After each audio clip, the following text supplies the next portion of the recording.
પ્રભુ ઈસુના પવિત્ર ત્રિએક નામમાં વાલા ભાઈઓ અને બહેનો, આપ સર્વને લોગોસ બાઇબલ સ્ટડી તરફથી હું પ્રેમી સલામ પાઠવું છું.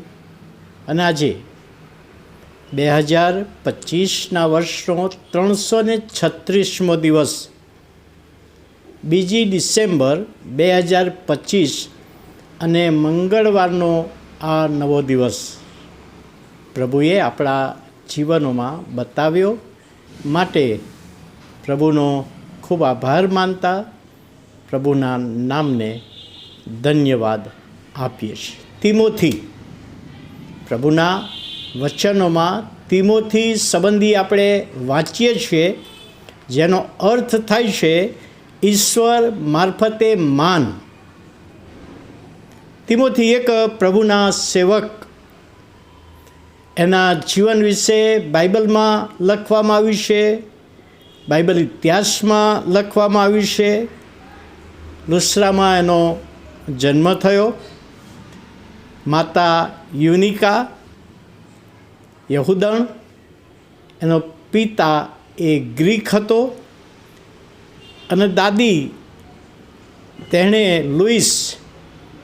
પ્રભુના વચનોનું નાનપણથી શિક્ષણ એને આપવામાં આવેલું. ગ્રીક નામ તિમોથિયોસ અને ગુજરાતી અંગ્રેજી તિમોથી. ઈશ્વર મારફતે માન. પાઉલ પ્રેરિત જ્યારે પહેલી મુસાફરી કરી ત્યારે એને ગામ બહાર લઈ ગયા, ઢસડીને મારવામાં આવ્યો. ત્યારે મરી ગયો હોય એવો એ રીતનો પડી ગયો. લોકો જતા રહ્યા અને પછી કહે છે એ આ તિમોથીના માના ઘરે રાત રોકાયો. બાઇબલમાં નથી આ. અને ત્યાં રાત્રે પ્રાર્થના કરી હશે. તિમોથી માટે, જુવાનને માટે પ્રાર્થના કરી હશે. પ્રભુના વચનને માટે પ્રાર્થના કરી હશે. જેઓએ સતાવણી કરી એમના માટે પ્રાર્થના કરી હશે. અને બીજી મુસાફરીમાં જ્યારે આવ્યો ત્યારે આ જુવાન તૈયાર થયો. અને પાઉલે પોતાની સાથે મિશનરી સેવા કાર્યને માટે એને લઈ ગયા અને એણે સેવા અદ્ભુત કરી. 97ની સાલમાં એફેસસ મંડળીનો એ બિશપ બન્યો. અને એફેસસ શહેરમાં કોઈ મૂર્તિ પૂજકોનો તહેવાર હતો. ઉજવણી ચાલતી હતી, સરઘસ ચાલતું હતું, પ્રોસેશન હતું. અને તિમોથી બિશપ છે, એમણે જોયું કે મૂર્તિઓને માન આપવામાં આવે છે, અશ્લીલ નૃત્ય કરવામાં આવે છે અને વ્યસન કરીને લોકો નાચે છે. ત્યારે આ તિમોથીએ હિંમત કરી અને ટોળાને ઊભું રાખ્યું. એ પ્રોસેશન જે હતું એને ઊભું રાખ્યું. ઊભું રાખીને ત્યાં સંદેશો આપ્યો. પ્રભુ ઈસુ ખ્રિસ્ત જે જીવતો પ્રભુ છે, મરણમાંથી ઉત્થાન પામેલો પ્રભુ છે, એનું ભજન કરો. આ મૂર્તિઓની પાછળ તમે ચાલશો નહીં. તમે વ્યસન કરીને નાચો છો, અશ્લીલ નાચ કરો છો, એ બધું બરાબર નથી. જીવતા પ્રભુને તમે ભજન કરો. અને એ વખતે જે ટોળું હતું એ ટોળાએ એની પર હુમલો કર્યો, એટેક કર્યો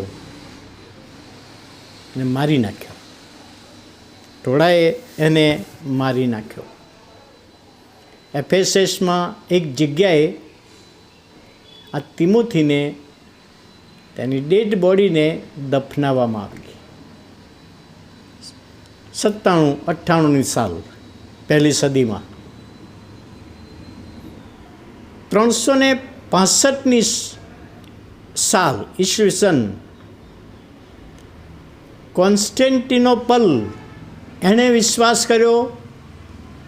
ત્યાર પછી એણે નક્કી કર્યું કે તિમોથીની કબર ખોલીને એના હાડકાં અહીંયા લાવો, એફેસસમાંથી અહીંયા લાવો. અને કહે છે, બાઇબલ ઇતિહાસ કહે છે એ પ્રમાણે એની તિમોથીની કબર ખોલી, બહુ વર્ષો પુરાણે, એટલે 96, 97, 98માં મરણ પામેલો અને 365, 250 વર્ષ કરતાં વધારે થયું. એની કબરમાંથી જે કંઈ અંશો મળ્યા એ કોન્સ્ટેન્ટિનોપલમાં લઈ ગયા અને આજે રોમન કેથોલિક, એંગ્લિકન ચર્ચ અને લુથરન ચર્ચ 26મી જાન્યુઆરીએ આ તિમોથીની સેવાને યાદ કરીને ખાસ પ્રકારની ભજન સેવા રાખે છે. અને ખરેખર પ્રભુનો આભાર માનીએ છીએ આ તિમોથીની સેવાને માટે. આવો પ્રાર્થના કરીએ. પ્રભુ, અમે તમારો આભાર માનતા તમારા નામને ધન્યવાદ આપીએ છીએ. આજનો આશીર્વાદ, દોરવણી, સહાય તમે પૂરા પાડ્યા.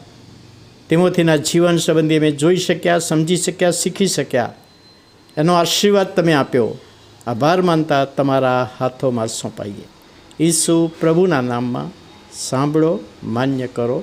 આમેન.